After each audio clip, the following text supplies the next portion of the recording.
I'd like to say a little something about the choir. The choir consists of volunteers from Chest, Heart and Stroke. Put your hands up.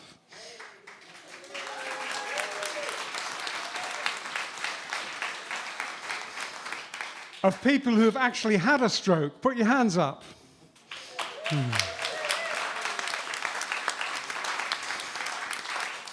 You know, people said you'll never get people who had a stroke to participate in something like this. How will you get them here?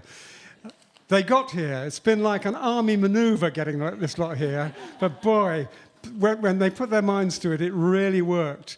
Showing up at rehearsals on damp nights on Thursday evenings in quite hard to get to parts of London, Derry, that was difficult, but they did it. Thank you very much, all of you.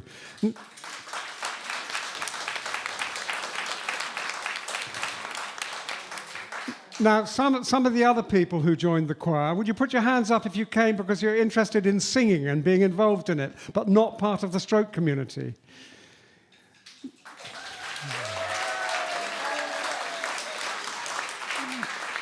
These are people who have obviously learnt quite a lot about stroke as a consequence of being involved, but they've brought with them a kind of choral confidence that's been a kind of engine room of getting the choir going. Because a lot of the people who've had stroke and volunteers said, I'd like to be involved, but I can't sing. And of course, everybody can sing. It's a question of how well they can sing, quite often. But I think from what you can hear in the chorus here, everybody has risen to a certain level, and it sounds absolutely wonderful when that chorus is going. Well, the first three songs after the interval were songs that were actually written by the choir and based on the words and experiences of volunteers, of nurses and healthcare workers on the stroke unit at Altnagelvin, and on some individuals in the choir's particular experiences of stroke. The first one we're going to look at is Thomas's Garden. Now, the volunteer community actually hold this world together. It comprises numerous people who are giving huge parts of their life to supporting, in this case, the Chest, Heart and Stroke community.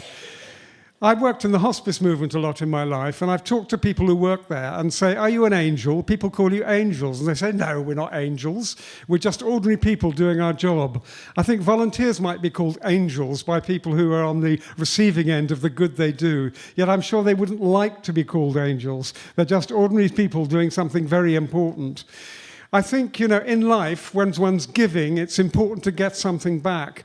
And we don't really ask very often, what would a volunteer get back from the work they do, rather than a sense of well-being?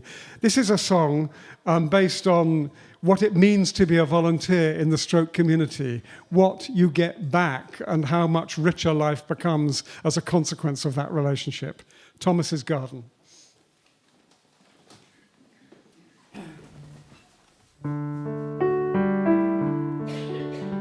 Growth and confidence seeded,